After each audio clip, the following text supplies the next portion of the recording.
7 cosas que Dios conoce de ti y de mí y aún así nos ama. Repito, 7 cosas que Dios conoce de ti y de mí, la iglesia, y aún así nos ama. Es posible que tú digas, bueno, conoce muchas más de 7 cosas, muchas más, ¿no? ¿Verdad? Pero la queremos compartir en el contexto de la serie que comenzamos en este domingo, que la hemos titulado así: 7 cosas que Dios conoce de ti y de mí, y aún como iglesia, y aún así nos ama, nos ama. Vayan conmigo a Apocalipsis capítulo 1.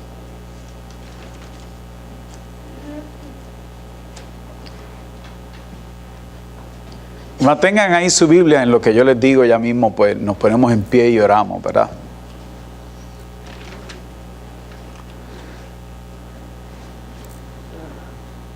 Capítulo 1. Apocalipsis capítulo 1. Y vamos a leer, ahora puesto en pie todo aquel que pueda, los versículos del 1 al 20, que es todo el capítulo. Apocalipsis capítulo 1, versículos del 1 al 20. Leemos en el nombre del Padre, del Hijo y del Espíritu Santo de Dios. ¿Dicen amén? Amén. Amén. Recibamos así la palabra del Señor. La revelación de Jesucristo que Dios le dio para manifestar a sus siervos las cosas que deben suceder pronto. También una traducción dice las cosas que deben suceder de inmediato, o las cosas que se están apresurando a través de los tiempos a realizarse. ¿Ok? Y la declaró enviándola por medio de su ángel a su siervo Juan, que ha dado testimonio de la palabra de Dios y del testimonio de Jesucristo y de todas las cosas que ha visto. Bienaventurado el que lee, los que oyen las palabras de esta profecía y guardan las cosas en ella escritas, porque el tiempo está cerca. Juan, a las 7 iglesias que están en Asia: gracia y paz a vosotros del que es, y que era, y que ha de venir, y de los 7 espíritus que están delante de su trono, y de Jesucristo, el testigo fiel, el primogénito de los muertos, y el soberano de los reyes de la tierra, al que nos amó y nos lavó de nuestros pecados con su sangre, y nos hizo reyes y sacerdotes para Dios su Padre. A Él sea gloria e imperio por los siglos de los siglos. Amén. He aquí que viene con las nubes, y todo ojo le verá, y los que le traspasaron, y todos los linajes de la tierra harán lamentación por él. Sí, amén. Yo soy el Alfa y la Omega, principio y fin, dice el Señor, el que es y que era y que ha de venir, el Todopoderoso. Yo, Juan, vuestro hermano y copartícipe vuestro en la tribulación, en el reino y en la paciencia de Jesucristo, estaba en la isla llamada Patmos por causa de la palabra de Dios y el testimonio de Jesucristo. Yo estaba en el Espíritu en el día del Señor, y oí detrás de mí una gran voz como de trompeta, que decía: yo soy el Alfa y la Omega, el principio y el último. Escribe en un libro lo que ves y envíalo a las 7 iglesias que están en Asia: a Éfeso, a Esmirna, Pérgamo, Tiatira, Sardis, Filadelfia y la Odisea. Y me volví para ver la voz que hablaba conmigo, y vuelto vi 7 candeleros de oro. Paréntesis, la iglesia, 7 iglesias. Y en medio de los 7 candeleros, a uno semejante al Hijo del Hombre, vestido de una ropa que llegaba hasta los pies y ceñido por el pecho con un cinto de oro. Su cabeza y sus cabellos eran blancos como blanca lana, como nieve. Sus ojos como llama de fuego y sus pies semejantes al bronce bruñido, refulgente como en un horno, y su voz como estruendo de muchas aguas. Tenía en su diestra 7 estrellas, y de su boca salía una espada aguda de 2 filos, y su rostro era como el sol cuando resplandece en su fuerza.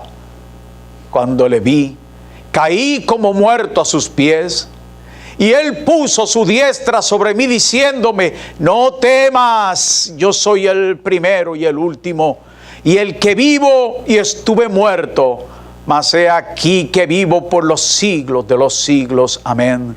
Y tengo las llaves de la muerte y del Hades.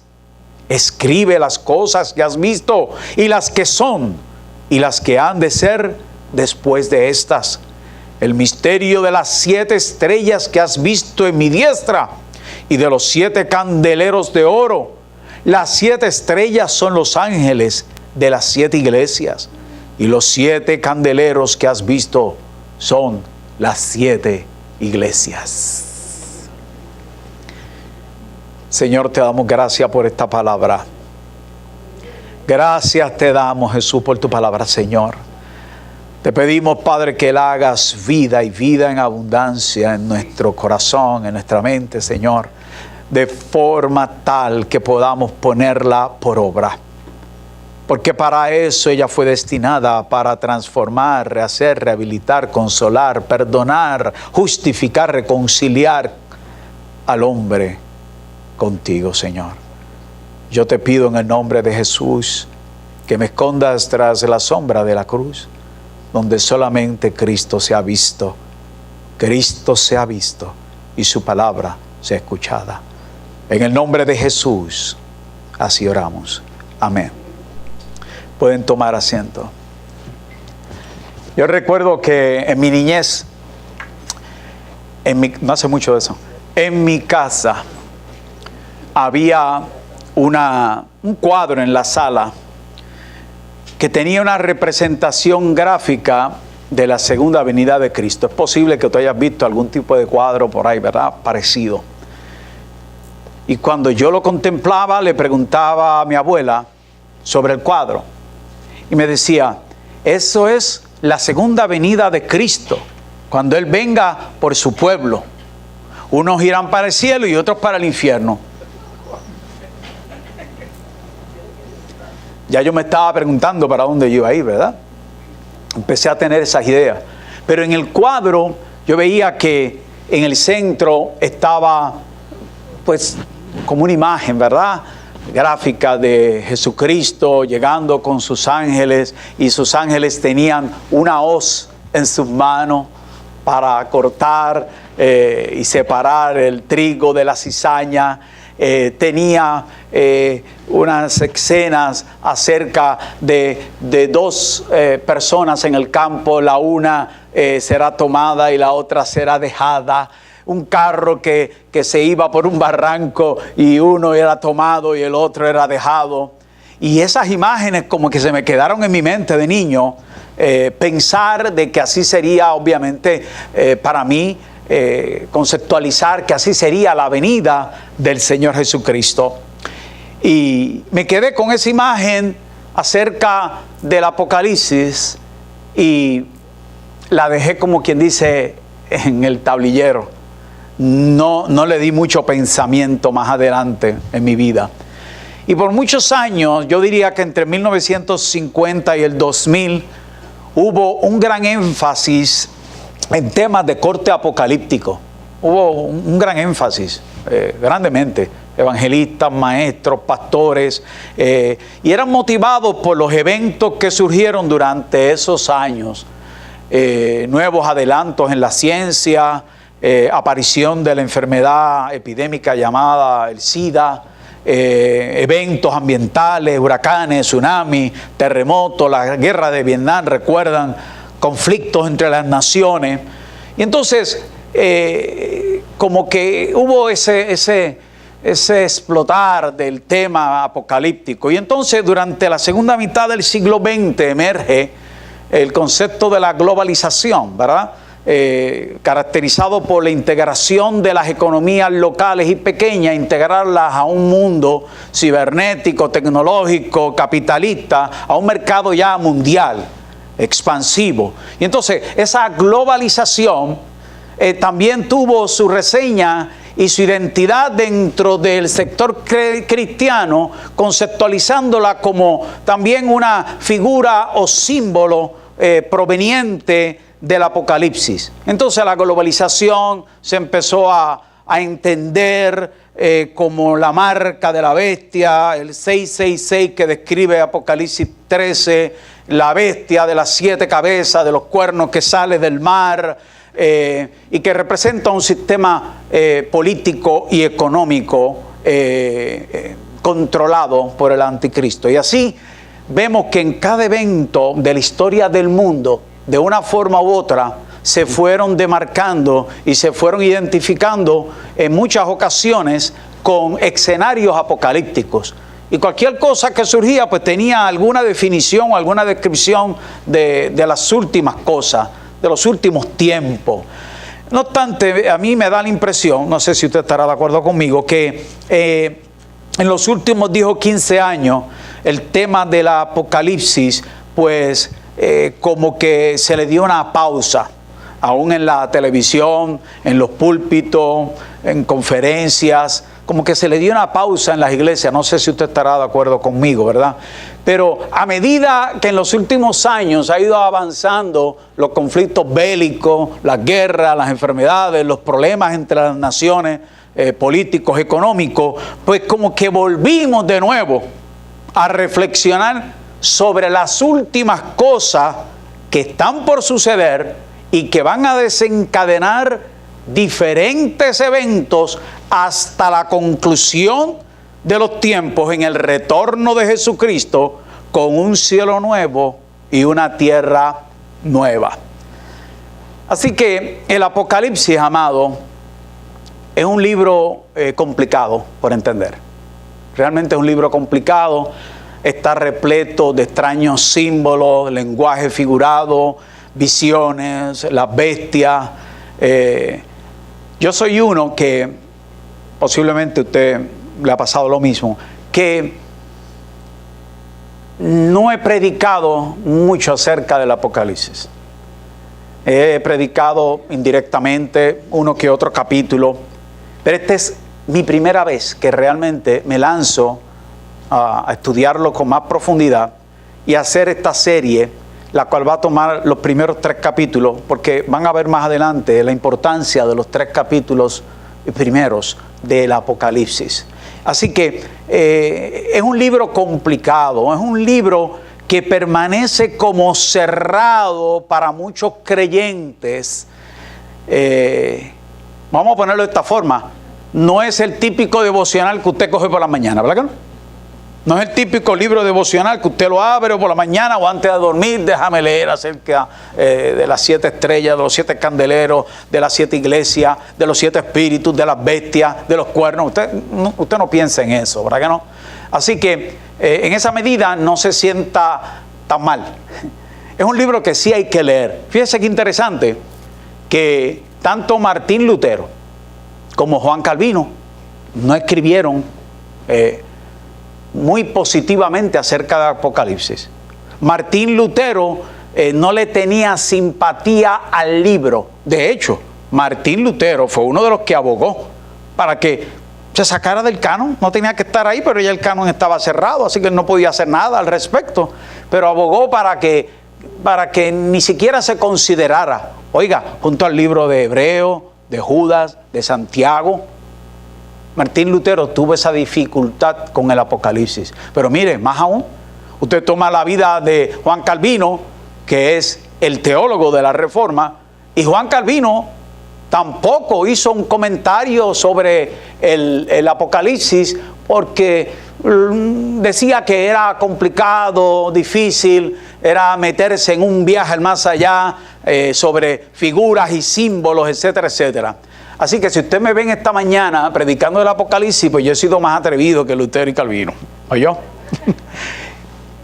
Para mí ha sido un reto, le soy sincero.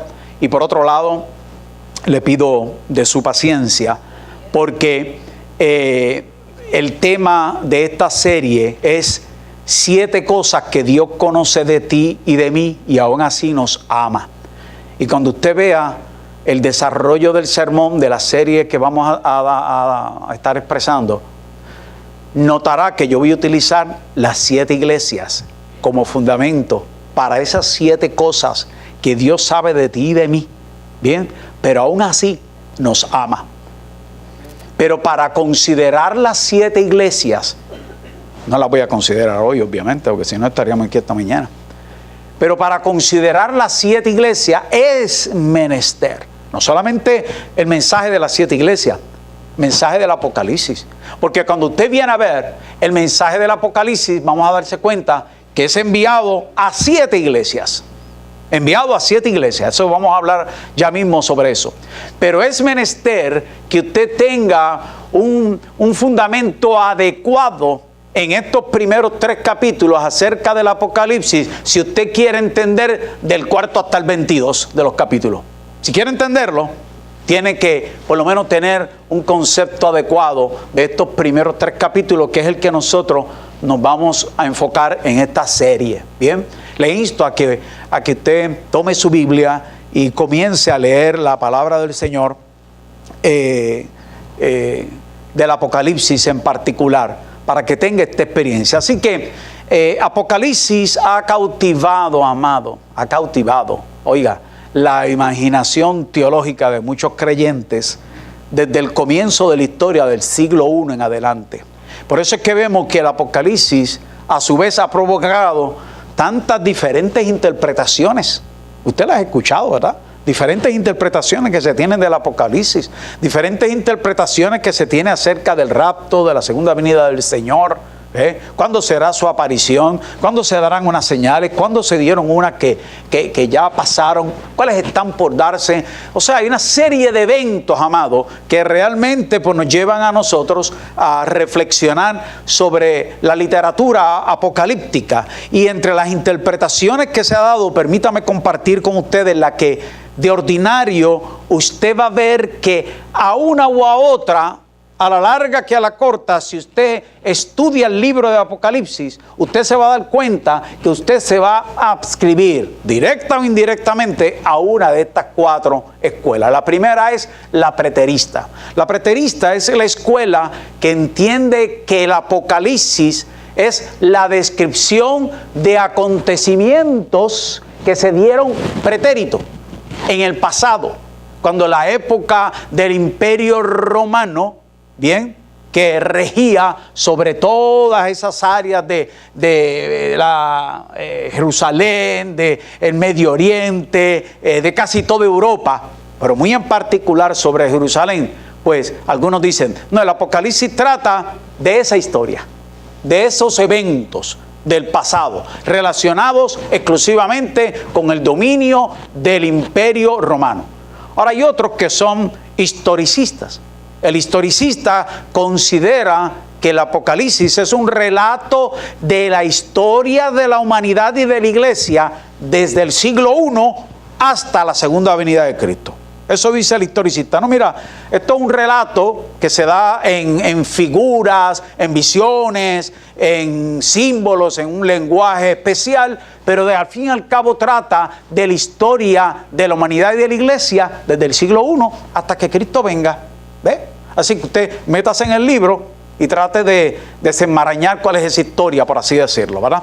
Entonces, la tercera escuela es la futurista. Ya hemos dicho que la primera es preterista, la segunda historicista y la tercera la futurista.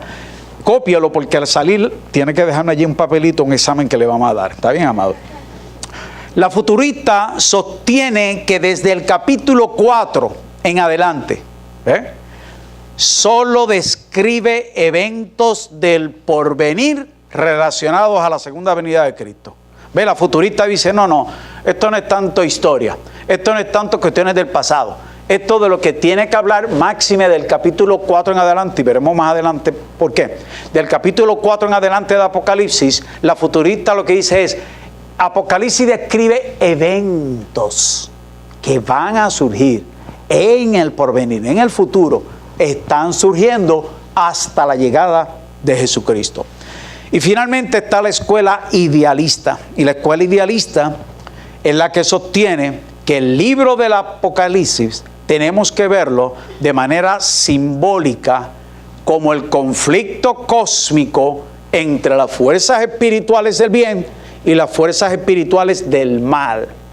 Por ende, los idealistas consideran que el propósito primordial del Apocalipsis es inspirar a los creyentes a permanecer fieles a Jesucristo hasta el fin. Ahora usted tiene ahí pues un resumen de las cuatro escuelas: la preterista, la historicista, la futurista, la idealista. A medida que usted nos escuche, a la medida que usted haga su estudio privado, personal, que lea la palabra, pues usted posiblemente se adscriba a alguno de estas escuelas. Pero escuche esto, independientemente de la escuela a la que usted se pueda adscribir, el mensaje del Apocalipsis, independientemente de la postura teológica que usted pueda tener, el mensaje del Apocalipsis es un mensaje de confianza y de esperanza en Dios en medio de los conflictos y las tribulaciones por las que pasa la iglesia. Ese es el mensaje, la esencia del mensaje de Apocalipsis es eso, un mensaje de confianza y de esperanza. Mire, ¿qué ha sucedido? Pregúntese por un momento, ¿qué ha sucedido ante la llamada pérdida de esperanza de los seres humanos? Han perdido su esperanza, su confianza en las instituciones políticas, sociales, económicas y, triste por decirlo, aún en las religiosas. ¿Verdad? Han perdido su esperanza. Entonces, cuando una persona comienza a perder esperanza, lo que hace es que idealiza, comienza a desarrollar incluso creencias que algún día surgirán cosas nuevas, distintas a aquello para lo cual ya ella no tiene esperanza. Y entonces comienzan a surgir las ideas y las temáticas de cielo nuevo y tierra nueva, donde reine la paz, la justicia, la verdad y el amor. ¿No le ha pasado eso a usted? ¿No le ha pasado que en medio de sus circunstancias y su problemática dice, ay Dios mío, ¿cuándo cambiará esto? Ay Señor, yo sé que algún día esto pasará. Yo espero que en mi matrimonio, yo espero que mis hijos, yo espero que en el trabajo, yo espero que en Puerto Rico, que en Estados Unidos. Y esa esperanza es como si fuera un puente apocalíptico. Usted está deseoso de cielos nuevos y tierra nueva. Porque los cielos nuevos y tierra que tiene actualmente los ve como con crisis, con desesperanza. Así que este es el mensaje que está dándonos Apocalipsis. Es un mensaje positivo, es un mensaje de confianza. Es un mensaje que nos dice, Jesucristo, Dios está en control de la historia. No importa la posición que tú tomes, preterista, historicista, futurista, idealista. Lo importante es que Jesucristo está en control de esa historia y está en control de la vida y mensaje de la iglesia. Así que a medida que tú y yo estudiemos y reflexionemos de este libro, vamos a ver en sus páginas consuelo, esperanza.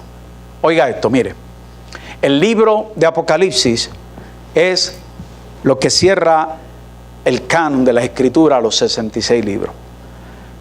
La Biblia dice, y lo dice el mismo Apocalipsis 22, dice que ya a esa revelación dada por Dios no se le puede ¿qué? Ni añadir ni quitar. Ojo,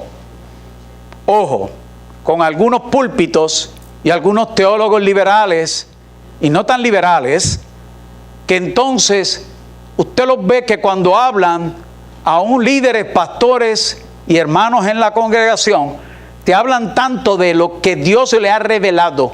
Y Dios me ha dado una revelación. La revelación ya está escrita, está cerrada. Si usted lo que quiere decir es, Dios me ha iluminado mi corazón y mi mente sobre una verdad en particular, pues yo estoy de acuerdo con usted.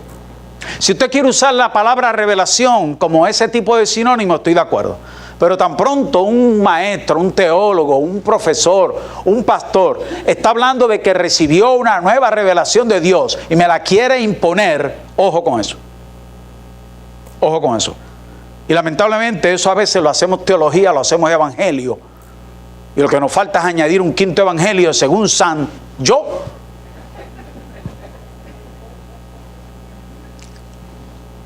Así que el mensaje del Apocalipsis no es morboso, no está destinado a infundir terror, está destinado a infundir esperanza. Y quiero que sepas esto: los símbolos, las palabras, las visiones, el lenguaje figurado, todo se usa en un contexto histórico que tiene ese libro. Y es importante que tú sepas esto. El Apocalipsis, como todos los libros de la Biblia, tienen un contexto histórico. ¿Cuál es el contexto histórico de Apocalipsis? De opresión, de luto, de persecución a los cristianos. Oiga, de problemas sociales, morales, de corrupción, de problemas dentro de la iglesia, fuera de la iglesia, de problemas políticos, de enfermedades, de desconfianza. Ese era el contexto de Apocalipsis. Pero yo le pregunto a usted, posiblemente está de acuerdo conmigo, ¿acaso no es el mismo escenario hoy en día? Si es el mismo escenario, entonces tenemos que concluir que el Apocalipsis es pertinente para hoy en día. Tenemos que concluir eso. Porque lo que sucedió en aquel entonces se está repitiendo hoy desde otra perspectiva. Pero es como algo cíclico, ¿verdad? Cíclico en la historia. Así que, ¿cuál es el trasfondo histórico en el que emerge esta revelación de Jesucristo? Pues mire lo que sucedió, mire la historia brevemente. Oiga esto, el yo decirle todo esto que le he dicho hasta ahora, pues tomó unos 5 o 6 libros para leer, entre otros. Un aproximado de, hasta ahora, de 200 y pico de páginas, para poder decirle esto que le he dicho a usted hasta el momento. No estoy destacando nada de mí. Lo que estoy diciendo es la importancia del tema. La importancia del tema. Y que nos hemos preparado y seguimos preparándonos para que la iglesia sea edificada para la gloria de Dios. Que sepa la sazón de los tiempos. Y que usted tenga la confianza y la esperanza que el Señor quiere darnos a través del libro de Apocalipsis. Así que por tanto no se duerma. Yo lo estoy viendo desde acá, recuerde. Pues mire lo que pasó. El Imperio Romano tuvo que entrar a Jerusalén entre el año 66 y el 70 con el emperador y el general Tito. Y entró allí porque surgió una rebelión de los celotes o judíos de aquella época que estaban en contra, obviamente, del Imperio Romano, ¿verdad? Así que fueron a sofocar esa rebelión y lo lograron. Al lograrlo, todos los judíos, creyentes y no creyentes para esa época, estaba hablando de años 66 al 70, se dispersaron por toda Asia. Si Sammy me pone por ahí el mapita, se dispersaron por toda Asia. Bien, emigraron desde Palestina hacia Asia. Ese mapa que usted está viendo ahí es el mapa de Asia. A mano derecha, no sé si en el otro mapa está, a mano derecha se puede ver más, es donde está la Palestina, Jerusalén, etcétera, etcétera. Ese, ¿ve? Ahí donde está la estrellita, esa roja que usted ve, ahí está la isla de Patmos, que vamos a hablar de ella ya mismo. Y entonces, a mano derecha se ve todo el Asia Menor, y más abajo vamos a llamarlo hacia el este, es que está la Palestina. Pues emigraron muchos judíos, creyentes y no creyentes, emigraron a esas áreas de Asia Menor. Oiga, ¿usted sabe lo que hicieron allí? Pues algunos plantaron sinagogas y otros plantaron iglesias, dependiendo, ¿verdad? Los creyentes en Jesucristo. Ahora, a los creyentes en Jesucristo se les veía, en esas áreas, ya se les veía con sospecha y desconfianza. ¿Sabe usted por qué? ¿Tiene una idea de por qué a esos que habían llegado a esas áreas se les veía con sospecha, desconfianza y hasta amenaza. Bueno, porque para empezar, se les acusaba que ellos pertenecían a una secta cuyo fundador había sido crucificado como un malhechor. Wow, estos que vienen aquí llamados creyentes, su líder era un malhechor, lo crucificaron allá en una cruz. Los señalaban como practicantes del canibalismo, porque decían, ustedes saben lo que hacen estos cristianos, se van a sus casas y allí dicen, los oímos a puerta cerrada, vamos a bebernos la sangre de Cristo y el cuerpo de Cristo, porque estaban celebrando la Santa Cena. Pero el que los escuchaba en el vecindario decía, allí yo tengo un vecino caníbal. Aquel hombre come carne humana y bebe sangre humana. Así que los tenían, usted se ríe sobre esto, estoy tratando de hacerlo, ¿verdad? Interesante. Pero esa era una de las razones por las cuales sospechaban de los cristianos y los veían como una amenaza. Primeramente, que es esto que tienen un líder que murió en la cruz del Calvario y que es un malhechor, y esta gente tiene un líder como un malhechor como líder. Y segundo, eran caníbales, decían algunos. Y estos creyentes, y esta era la parte más importante, estos creyentes rehusaban rendirle culto al emperador romano. Ellos decían, nosotros no vamos a llamar Quirios, ni al César, ni a Nerón, ni a Domiciliano, ni a ninguno de estos. Porque el único Quirios, el único Señor, ¿es quién? Jesucristo. Jesucristo es el único Señor. Ese es el único a quien se le puede dar ese título. Así que ya empezaron los choques. Los choques. Así que los creyentes estaban en oposición a los edictos romanos y no iban a llamar ni a Nerón, ni a Calígula, ni a Domiciano. No lo iban a llamar Quirios. Esto es, el Señor. Ser un título para Jesucristo. Y estas cositas que les estoy mencionando a modo de resumen, fue lo que desató persecución y opresión contra los creyentes, incluyendo al apóstol Juan. Oiga, con este contexto y en este escenario, nos dice el doctor Samuel Pagán en su libro Apocalipsis, que los creyentes tenían 5 opciones. ¿Qué opciones usted tendría si hoy nos dijeran que nosotros tenemos a un malhechor como líder, que somos caníbales y que no queremos llamar al gobernador de Puerto Rico de Estados Unidos, Señor? Yo sé que hay algunos que no quieren, pero... Y entonces empieza una persecución y una opresión contra la iglesia. ¿Cuáles son las opciones que usted cree que usted tendría? Es interesante, y comparto estas opciones y las parafraseo en algunos de los casos, porque son interesantes. Mire, primera opción, dejar la fe y renegar de Cristo. Y la historia dice, y la Biblia dice, que algunos de los creyentes sucumbieron ante la amenaza del imperio y apostataron de la fe. Esto es, negaron o abandonaron su fe. Convirtieron en apóstatas. ¿Por qué? Por causa de la persecución. No la toleraron. No resistieron la presión. Bien. Segundo, mentir y simular que se adoraba al emperador. Y ellos decían, bueno, aquí podemos ceder un poco porque es cuestión de simular. Vamos a razonar, es cuestión de simular que delante de él, pues lo adoramos y qué sé yo, pero realmente es una formalidad externa, superficial, sin convicción y sin ningún impacto teológico ni nada por el estilo. Así que vamos a simular que nosotros adoramos al emperador.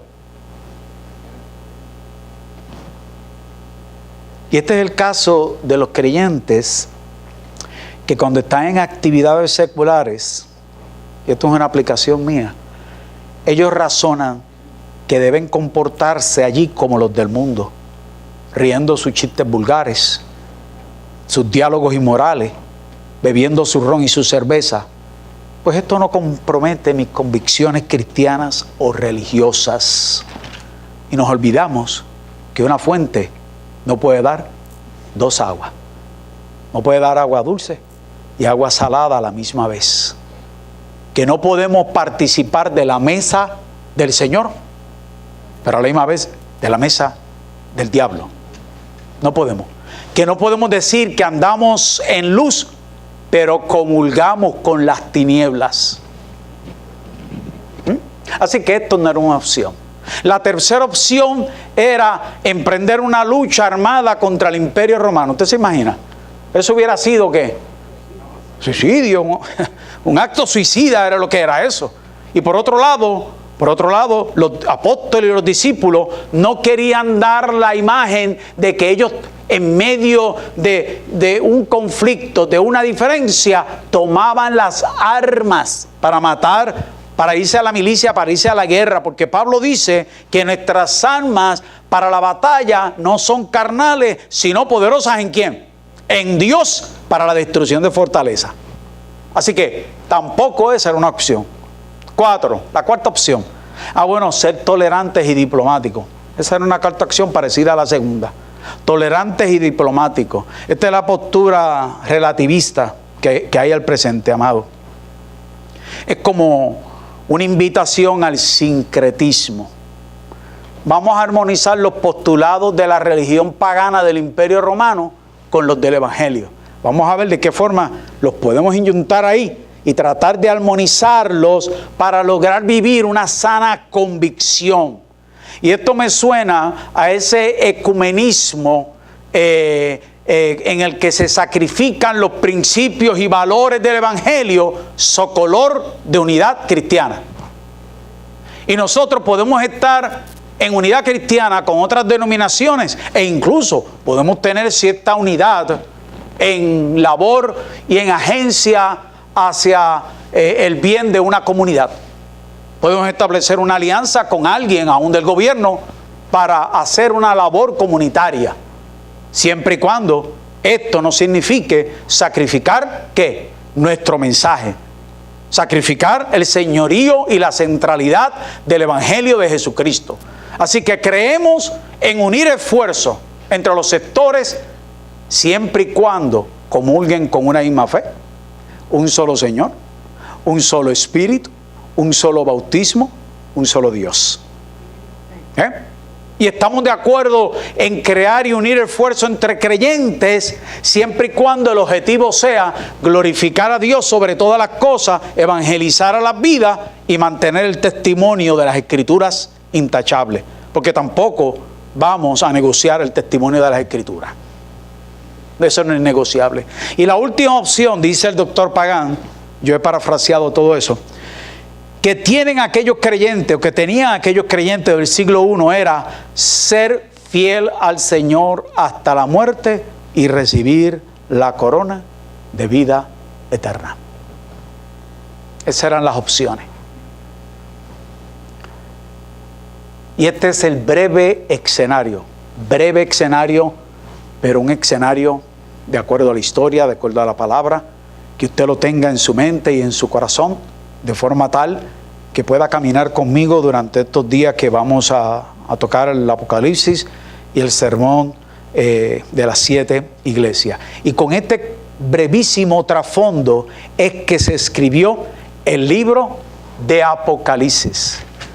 Fue la lectura del libro de Apocalipsis lo que transmitió en el siglo I confianza, seguridad y esperanza, oiga esto, de que el Señor Jesucristo, resucitado y glorificado, estaba con ellos en medio de sus tribulaciones como lo había prometido.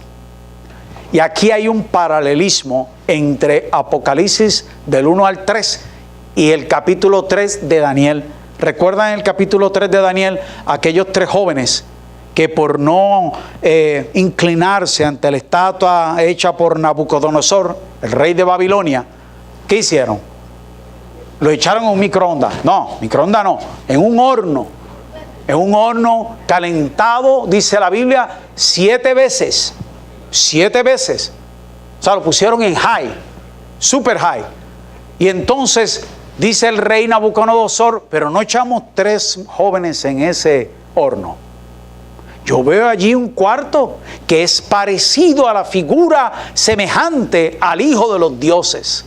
Así que lo que nos está diciendo Apocalipsis es: Jesucristo se mueve con la iglesia en medio de su dolor, en medio de la persecución y en medio del horno calentado 7 veces, allí está Jesucristo contigo y conmigo. Qué bueno es el Señor. Amén. Así que el Apocalipsis es la carta que se dirige a las 7 iglesias de Asia. Había muchas allí, pero con toda probabilidad se dirige a las 7 iglesias de Asia, dicen los comentaristas, porque Juan estaba relacionado con ellas. Además, mire qué interesante, en esas 7 iglesias habían unas características que eran comunes a las iglesias de aquellos tiempos y a la actual. ¿Sabe cuáles son esas características? Interesante, porque son las características de lo que hemos venido hablando y de lo que vamos a decir, las 7 cosas que Dios conoce de ti y de mí, pero aún así nos ama. Y de eso vamos a hablar el domingo que viene. Vamos a hablar sobre, ponme el candelerito, sobre las 7 iglesias del Apocalipsis. He querido que usted tenga este preámbulo, amado, con el propósito de que usted agarre bien el concepto, el mensaje detrás de las 7 iglesias del Apocalipsis, amado. Eso es sumamente importante que usted lo haga y por eso nos hemos tomado este tiempo para, y le pido mis excusas, ¿verdad? Porque posiblemente es un tipo de material que a veces parece un profesor dando clase, ¿verdad? Pero la realidad es que queremos edificar la iglesia. Y si usted quiere ser edificado como lo he sido yo, mire, este tema yo hace un año que le había dado vuelta y lo dejé en una esquina, como hizo Martín Lutero y Calvino, lo dejé en una esquina. Es más complicado de lo que uno se imagina. Más complicado de lo que uno se imagina. Y usted no quiere ver lo que hay que leer y las horas que hay que dedicarle para venir y en amor, porque yo me gozo, yo lo disfruto, yo amado. ¿Usted sabe por qué? Porque primero el Señor me habla a mí, me habla sobre todas las cosas. Y mientras voy estudiando esto, y mientras voy haciendo mis borradores y mis cosas, yo siento la presencia de Dios en mi vida. Y eso me fortalece. Y yo digo, Señor, y de la misma manera tú lo vas a hacer sentir en la iglesia. Y vas a llegar a los corazones, Señor, y vas a transformar las vidas, las mentes, Señor. Y cada día vamos a aprender un poco más de ti. Porque lo que queremos es eso, aprender más acerca de Él, para vivir más con Él y para Él. ¿Verdad que sí? Amén. Dicen amén. Gloria sea al Señor. Así que venga el domingo que viene y vamos a hablar acerca de las 7 iglesias. Ve ahí los candeleritos. ¿Ve? Eso lo vamos a poner, oíste Sammy, el domingo que viene, empezando el sermón de las 7 iglesias. Usted se va a asombrar de lo que el Señor le dice a cada iglesia y cómo eso tiene tangencia, pertinencia contigo y conmigo para esta época. Y lo interesante de esto es que por cada cosa que dice el Señor y cada advertencia y cada elogio, lo próximo que tiene es una solución, una alternativa. ¿Por qué? Porque nos ama. Amén. Estamos en pie y damos gloria al Señor. La gloria para el Señor.